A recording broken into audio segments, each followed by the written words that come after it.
Hi, I'm BJ, and this is the Arcane Alienist Podcast.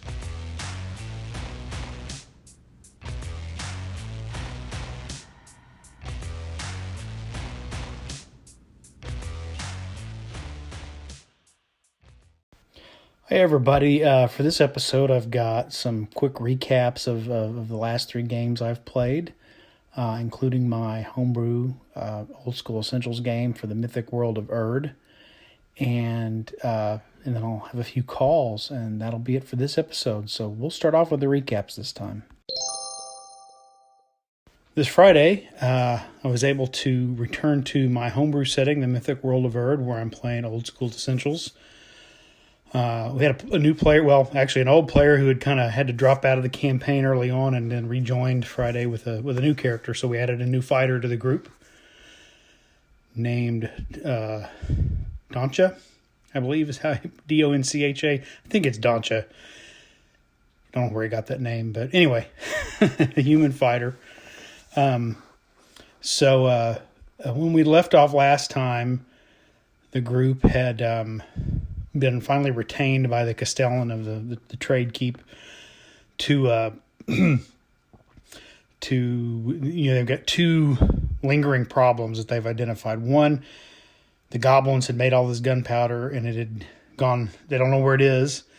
It appears to have been taken somewhere, but the this necromancer they had captured had made a deal with either she or this whatever sort of cult or organization she belongs to that is devoted to the cause of chaos, had made a bargain with the Troll King to send these goblin force into the woods to run all the humans out and to manufacture gunpowder. So one, it's where's the gunpowder? And 2, in the course of all their machinations, they had pressed a tribe of kobolds into service, and the Bugbears had gone and ran the dwarves out of their sulfur mine in the area, and then the kobolds had gone in and started mining sulfur, because sulfur is a component of gunpowder. So they're holding this kobold's queen hostage so that they would work. So the party had earlier kind of managed to help free the kobolds from the goblins, but they want to know where their queen is. And this necromancer they had captured had indicated that her superior still held this kobold queen, the kobold's queen, captive, actually back in the kobold's original underworld lair. Through the course of their adventure so far, they have retained one of the kobolds as one of the party members. Sir Roderick has retained this kobold Hegel as a henchman, or I guess as a retainer by old school essentials BX rules. And he told them, well, they pulled us out of this place and just rushed us through the forest without a lot of time for us to take stock of where we were, what we're doing. Kobolds don't live above ground, so it was already kind of confusing for him. So he thinks he might be able to get them back in the general vicinity of the entrance to their underground lair if they want to go try to rescue the queen. But maybe they should stop and talk to the other kobolds first. So what's happened is, after they defeated the goblins and hobgoblins, the kobolds moved there so the dwarves could take their mine back. So they've got some kobolds living in close vicinity to the dwarves, just kind of chilling out in these caves until they know what to do, until the queen is either rescued or somebody gives them some direction of what else to do.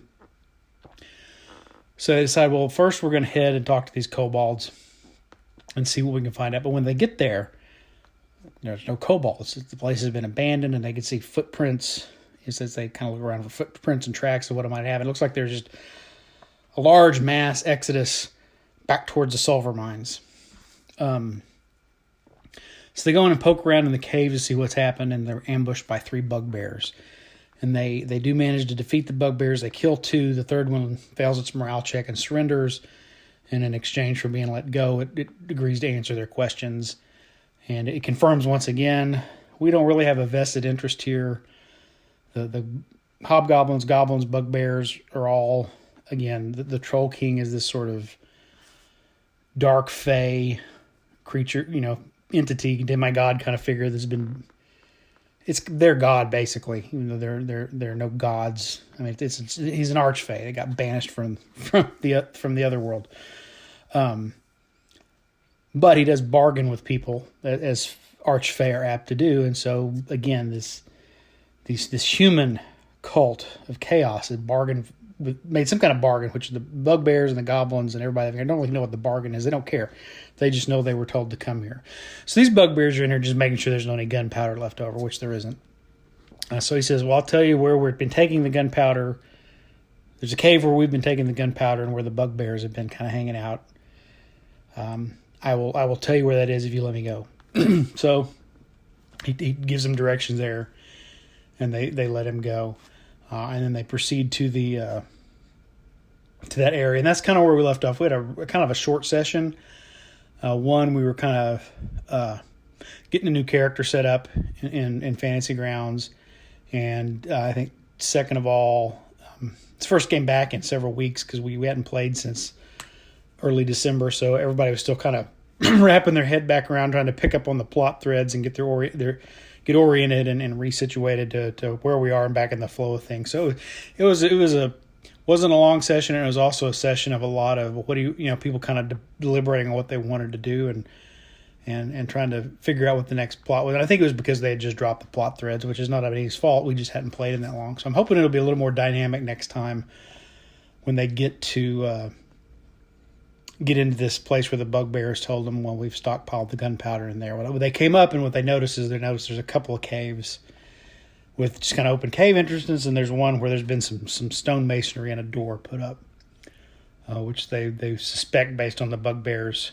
description that's the place he was indicating. But there's a couple other caves nearby, so we will pick up there next time. I think we are getting, I don't know. I think this first big story arc, trying to get him maybe to say from first to fourth level, and kind of do the first sort of introduction and get everybody used to the world and the setting and some of the lore and stuff. I think that we're over halfway there. I mean, we're on the downhill on this, but got a little ways to go yet. And again, it's a great group of players, and I'm enjoying it. So we will pick up again with that in 2 weeks. And that is the latest update from the mythic world of Erd. Saturday morning, got another chance to play in the ongoing Echoes of Fomalhaut Dungeon Crawl Classics, run by Carl Rodriguez, who has the GMologist Presents podcast. I'm playing Burnfried, a cleric. Jason Connerly, who hosts the Nerds RPG Variety Cast, is also a player in this. He's playing a wizard named Idris Khan. Arlen Walker of Live from Pellin's Wasteland podcast and YouTube. Also, he's kind of missed a couple of sessions, but he rejoined us again. It was great to have him back, playing the fighter Ardath. And then we have Otto the Dwarf, who is played by another player who's not a podcaster or content creator. So then we are again attempting to, from where we left off last time, take this castle from these hags, and we've collected sort of a trio of sidekicks. We've got this demonic skull that kind of a factotum about information, but it can also absorb and redirect spells. I believe it's called the Guardian. We picked that up. We went into some magic paintings that seem to be transporting to other places and locations, and returned with a intelligent cat. It has human intelligence on the other side. In its own world, it can talk. It can't talk on our side, but it can understand us and still might be potentially helpful. Named Jinx, and I think that was sort of a shout out to H.P. Lovecraft's The Dreamland, Randolph Carter's adventures in the dream world, in the Lovecraftian mythos. And then we've also discovered and walled up in sort of a Edgar Allan Poe style, the skeleton chained to the wall, and the door was shut and had been plastered over. And so obviously it had not been discovered by the hags. And this is the Castellan of a warlord who held the castle, sometime in the distant past, who was then usurped by another warlord. And this guy, the spirit says, free me. I'm bound here. I got chained to the wall, and she walled me up and left me to starve to death. If you'll free me, then I'll help you out. I'll guide you around the castle, and he can give us some information about the layout of the castle, and that's useful information. Some of the history of the castle, if we ask. So we free him. I think originally I thought the idea was you just had to unchain his skeleton, but I think what might have happened is my cleric may have performed some kind of ritual to unbind him. So with the aid of these things, now we go about trying to explore more of the castle. We more or less cleared the first level. We'd gone up to the second level, which is where we found this room. We'd gone up in one corner of the castle to the second level, and that's where we'd found some of this, the guy chained up in the magic paintings. But then we can look out through through an arrow slit because this is a walled off part that I think everybody's forgotten about apparently. And we can see more of these plant abominations that the hags have been creating and they're standing guard looking at the opposite. If we're in the sort of the southwest parapet of the castle or tower of the castle, okay, what you call the round corner on the castle is a tower or whatever. They're looking at the stairwell coming up from the southeast with barricades ready for us to come up and assault that way. And we've kind of got a point where it looks like we might be able to, if we can make our way around the third floor, go up on the third floor and find another way back down, which the spirit of the Castellan confirms this should be possible to do this unless somebody's done a lot of remodeling. We might be able to come back down and get the drop on them. So we spent this session mostly exploring this third level of the castle. We didn't get all of it explored, but we got some of it explored. We found some more hidden cache of treasure, and some more, a couple magic items. But we we avoided my cleric. I cast a spell and turned on my ability to detect magic and helped us. That kind of helped us avoid a magical trap. I think I had to make a willpower save, but we did. And then we wound up in a hallway. We're assaulted by an invisible. First we were assaulted by some animated weapons that sort of flew off the walls, but we did a pretty good job of taking care of that without doing too much damage. Again, I think I destroyed maybe one of those weapons, and it was really the fighter types that took care of most of them, as well as the wizard with his magic missile spell. And my job is, of course, just to heal people. We had leveled up from last time, so I got a new spell where I could heal ability damage where people have lost ability. So I helped the wizard get some of his spell burn back, and both I and Ardath the fighter, my cleric Burnfried and Ardath the fighter, Arlen's character, had taken some pretty significant fortitude or I'm drawing a blank on DCC. I know they have it's Constitution, even though they call it something different. Stamina, maybe? Anyway, some pretty significant damage from yellow mold. So I was able to both of us were able to recuperate with that. And then we got through this fight pretty easily. But then farther on down as we're way through, we get set upon by an invisible stalker. And I was...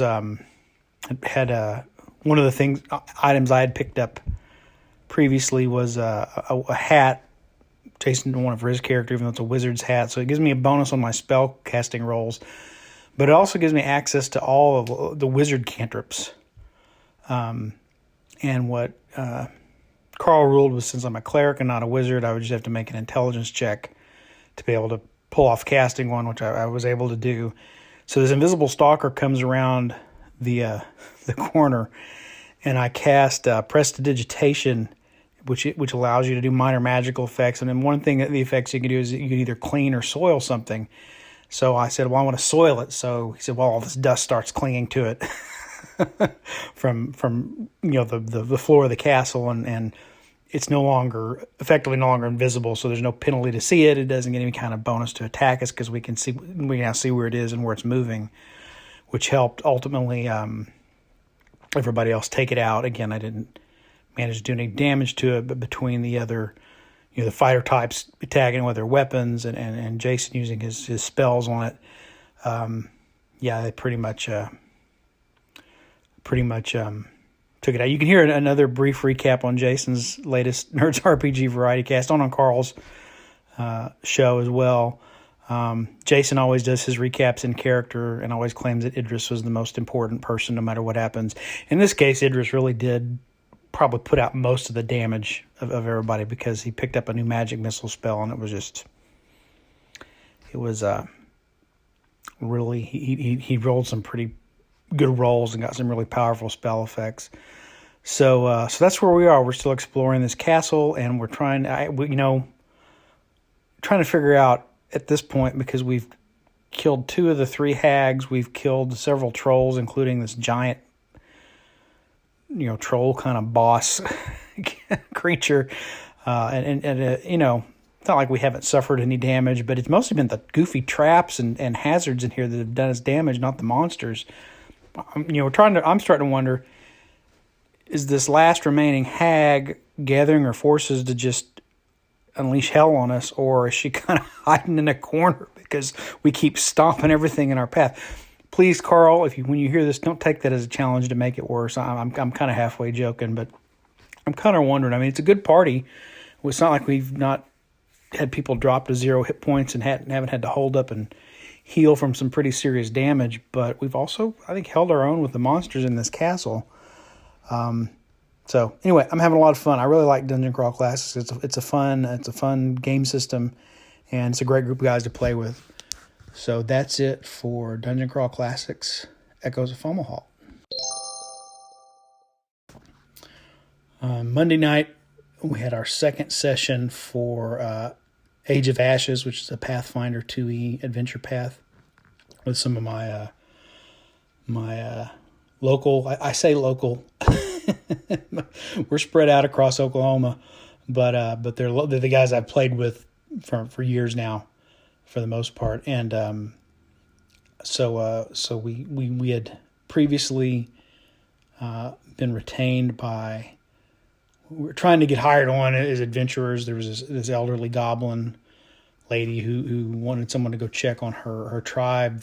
I think they're called the Brush Knobbers, that live in this old ruin up on the hill outside of town. But you have to go to this monthly council meeting where people arrange to hire adventurers, so everything's sanctioned and on the up and up and kind of regulated. And while we were there, prepared to sort this out, the place caught on fire. A fire elemental showed up and set it on fire. So we managed to defeat the fire elemental and get everybody out.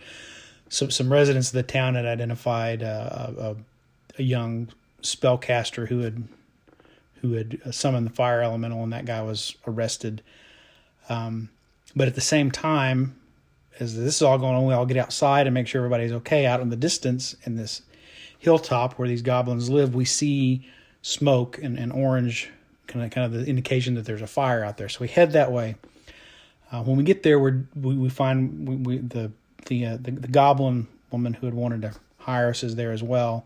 So we create a camp, and then she kind of watches the camp while we go into the castle. There's a front door.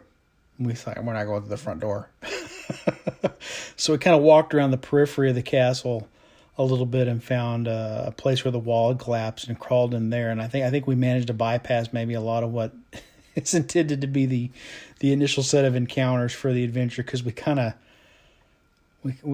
enter this kind of place where it looks like a place where they might train soldiers or guards, and then we find a secret door and kind of follow this curving hallway, around behind the walls of the castle to another secret door, and come out to a place where there's a portcullis gate, and we hear somewhere in the distance arguing. There's goblins arguing, and it sounds like also maybe a halfling. Anyway, so there's this gate, and that's all. We kind of peer through and can see that there's this big open sort of courtyard. There's a great big pool of water. it's in the open air. So my character, I'm playing a dwarven. The party consists of my character, Ilmer, who's a dwarven alchemist. We've got a half-orc barbarian, a sprite druid, and a gripply swashbuckler. So I'm trying to figure out how to get to this portcullis, and my character is also trained in thievery and stuff, and I've got some thieves. So even though I'm the alchemist, I'm also kind of functioning as the thief of the party, but also as a healer. So I'm kind of a Mr. Do-It-All, I guess. Anyway, I find the mechanism to lift the portcullis, start cranking it up. What happens is before that, though, the sprite, the guy playing the sprite at his character, go through the bars to see what's going on, and immediately some kind of dragon-like creature comes up out of the water and attacks him. So he's in pretty. I mean, he goes down pretty quick. Anyway, I found the mechanism to lift the portcullis. The barbarian goes in to confront the dragon, and then we run and grab the swashbuckler, just shooting him with his crossbow. His player wasn't there, so the DM just had him make ranged attacks. I'll run in there and grab the sprite and bring him out and administer some first aid. And the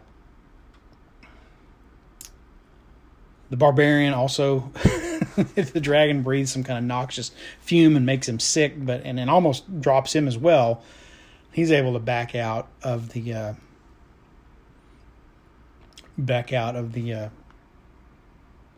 area, and we drop the gate back. But then the dragon starts banging on it. So, the barbarian, I think we get one more shot off from the swashbuckler's crossbow.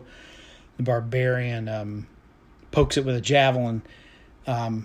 Fortunately, the guy playing the sprite, I was going to use a potion, one of my unused.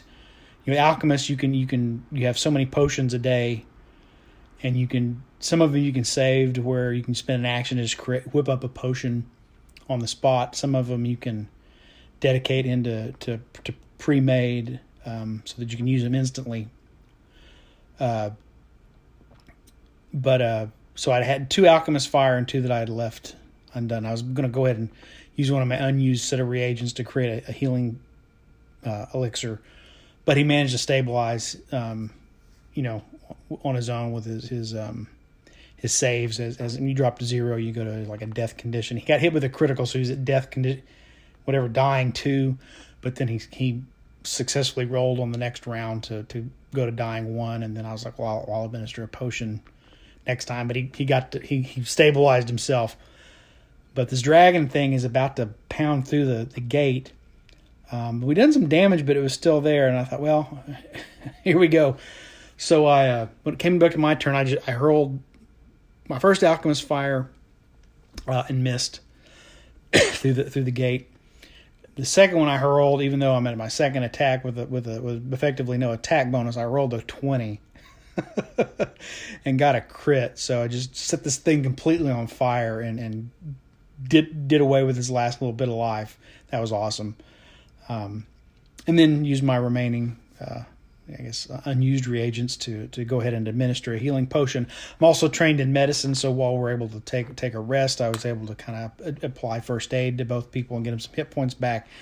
And then we decided, we're gonna seal ourselves up behind the secret door and rest a little bit more before we explore the rest of the castle. And that's where we left off. Again, it was kind of a short session. Everybody's still learning Pathfinder 2e. Like I've played I'm playing another Pathfinder 2e, so I'm a little more familiar with the basic action economy, but I'm playing an alchemist, which is probably one of the more complicated characters to play. So again, not a whole lot happened. Our half orc orc barbarian did spring a trap early on. I forgot to mention that, which I also was able to use my medicine skill to kind of bring him back. And we had gotten some healing potions in town as an inducement to go on this quest. So he wound up using those healing potions too to keep himself up and alive. So again, short session, but a lot of fun. Interesting characters. I'm really enjoying the alchemist. I would try to compare it to maybe the Artificer for 5th edition D&D. Or, well, I guess the Alchemist sort of was part of Pathfinder 1D, so you could also compare it a little bit to the...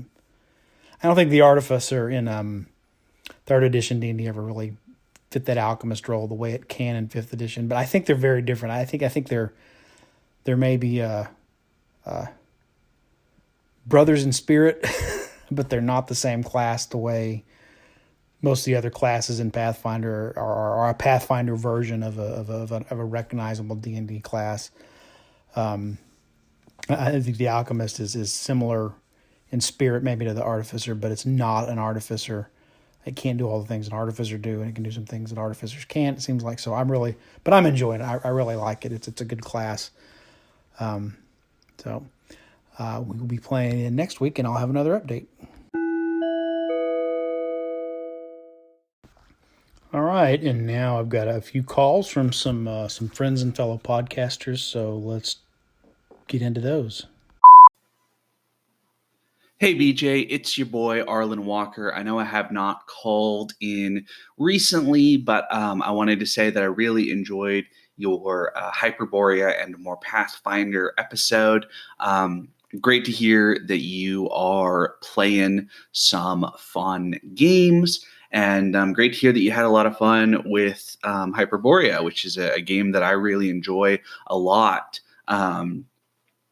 I have a strong affinity for at least Hyperborea 2e. I haven't played with the 3e rules yet at all, but I've had a lot of fun with that game and had a lot of fun with Pathfinder 2, to be honest. So, lots of cool stuff there. Anyway, I'm trying to get back into the swing of listening to everybody's podcasts and calling in. And so, thanks for putting stuff out there, and I'll talk to you soon, man. Thank you, Arlen. Everybody, that was Arlen Walker of Live from Pelham's Wasteland, who I had mentioned earlier in my DCC recap. He left that message actually prior to Saturday before we got to play. So thanks for the call, Arlen. Glad to hear from you. Glad you're getting back into the swing of things. And it was a lot of fun playing DCC on Saturday. I was really... I had to add Hyperborea to my list of things to order. I was going to do the Kickstarter, and I think I missed it by a week for 3rd edition. I know you can pre-order now and go ahead and get. I think I'll go ahead and get the PDFs, but I'm going to have to put that in the budget. I went a little nuts in November and December buying myself some Christmas gifts, and I've expended my RPG and gaming budget for a while now, so I got to put that on the wish list, and maybe I'll get it here in a few weeks, if sooner or later. But I did enjoy playing it, so maybe we can get together in a game of Hyperborea sometime. Thanks for the call. Hey, BJ. Yeah, I never really got into Buffy, the TV show, either. I loved the movie as a kid. I thought it was amazing.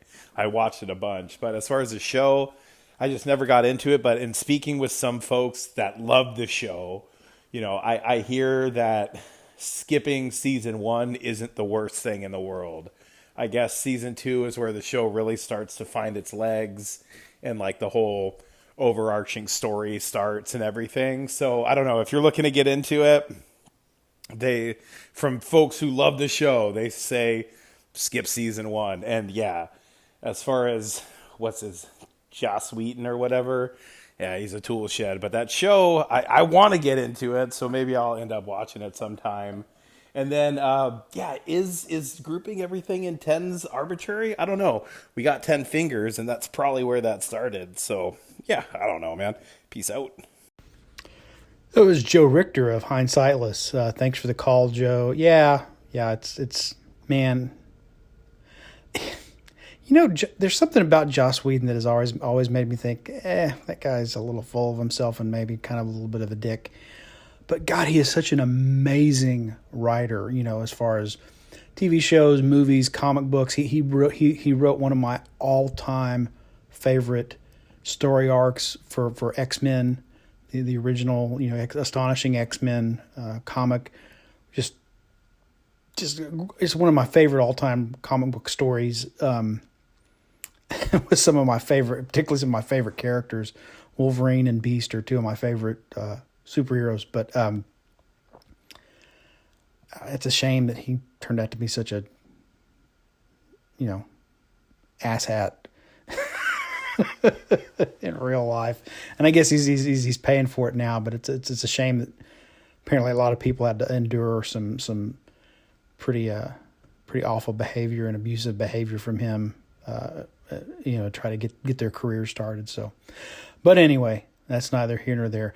I would like to thank Joe, your recommendation for Sex Education on Netflix. That is definitely a not safe for work. Don't watch it with the kids. Don't watch it with sensitive people. But it is a great show on Netflix. If you don't want to watch a show about angsty teenagers hunting monsters and demons on Buffy, you can watch a show about angsty British teenagers just trying to deal with the changes and the urges and the things that they have to deal with at 16 and 17 that parents and adults just do not do a good job of preparing them for, in terms of, it's funny that it's a show ostensibly about them dealing with sex, but really they're dealing with their emotions and their feelings and their relationships and it's kind of funny that it's not really about what the title says it is completely. It's much deeper than that. So I really appreciate you recommending that show. That's a great show. Again, not safe for work, very adult themed, but makes some very poignant commentary on how we do and don't prepare kids for that transition from being a kid to an adult and all that comes with that in life. But I don't know if I'll ever get into Buffy, to be honest. As far as the 10 fingers and the 10 toes, I kind of always assume that's why we do it, because it's it's easiest for us to count in groups of 5 and 10s. And I always thought that if you ever needed to decipher math from an alien species, they say math is a universal, but there's still, you have to know how they groups of things. And the first thing you should look is how many digits do they have on their hands. If it's a species that only has 4 fingers on each hand, they're probably going to have a base 8 instead of a base 10 way of grouping numbers and writing numbers and things like that. So I remember that kind of striking me when I was taking, some point in high school, we were learning about different base, how you can, we organize our numbers in base 10, but did you, what does that change when you say, well, no, this number is base 8 or base 6 or base 4 or base 3 or whatever, base 12, whatever the case may be, but the meaning of the digits change. And I thought, we do that in 10s because we have 10 fingers. And, if they're aliens on another planet that have 6 fingers, well, everything that changes the way they're going to write their numbers. Anyway, weird thoughts. Thanks for the call, Joe. I'll talk to you later. Hey, BJ. Yeah, that's cool that I'm glad 5e has done that kind of ship rule system too, and I can't wait to implement it when I run Ghosts of Saltmarsh for my group. Hopefully we'll get to that stage. But Starfinder done that also, and Star Trek has done that, where each crewman is assigned, or each player is assigned, like depending on their department or specialty, a department in Star Trek, specialty in Starfinder, whether they're doing the pilot or the captainship or the engineering or sensors or gunning, they have a role to play. And I think that's a really great way to do the ship-to-ship combat. And I love Starfinder. I ran the whole Dead Sun's adventure path, and there was like a spaceship combat in every single part of that adventure path, which really brought it into the game, which I thought was really neat. So something to consider in future games. As Carl Rodriguez of the GMologist presents. Carl, I like the way they've done that. I suspect they've learned some stuff from other games that have handled ship combat. I noticed not a perfect parallel, but some similar parallels to Mongoose's Traveler, the way Traveler 2e and Mongoose handles manning a ship during some kind of action or encounter or situation where everybody can take a station and do specific things to contribute to the overall outcomes. Of course, the 5e D&D doesn't just do what Traveler does, but I see that same pattern of where they said, we can't just have everybody standing around on the ship while some person steers. That's kind of boring. So I like the way they come up with a way for everybody to do something. So hopefully you will get that to the table with Salt Marsh. I'm enjoying the Salt Marsh game that I'm in. Even though we've only done the one ship combat, we've had some other great encounters. And I think you and I also share a appreciation for Traveler. So maybe we'll get to play Traveler at some point. I do need to get I've got one on hiatus Traveler game that I need to work back into my schedule and at least finish out the adventure they were working on. So anyway, thanks for the call, Carl. I'll talk to you later. Hey, BJ, Jason here. I told you the cool kids would call in. So for your anniversary /100th episode, definitely talk about your setting and maybe, I don't know, talk about what you want. Either deep dive into another subject would be cool, or things maybe you've rethought.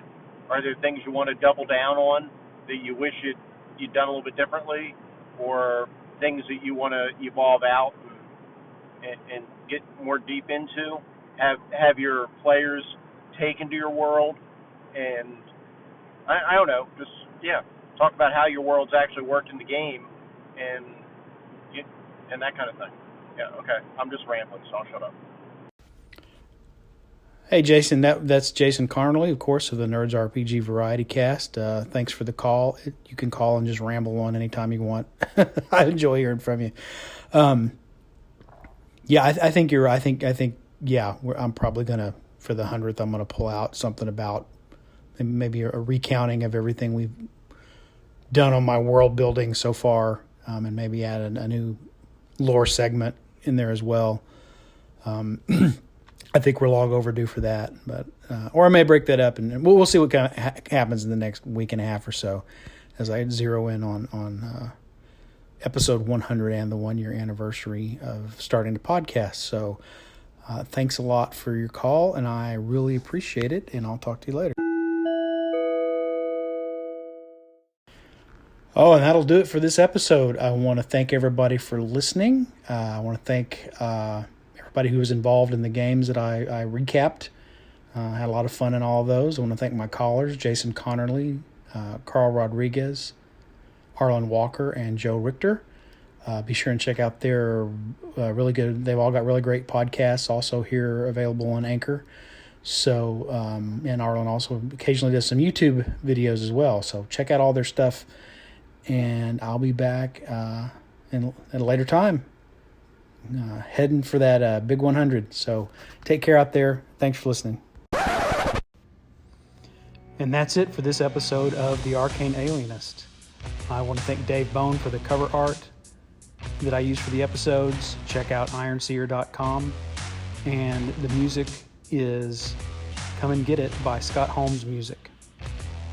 Thank you for listening. Give me a call sometime through the Anchor app or at the Anchor website, and I'll be back in the future with another episode.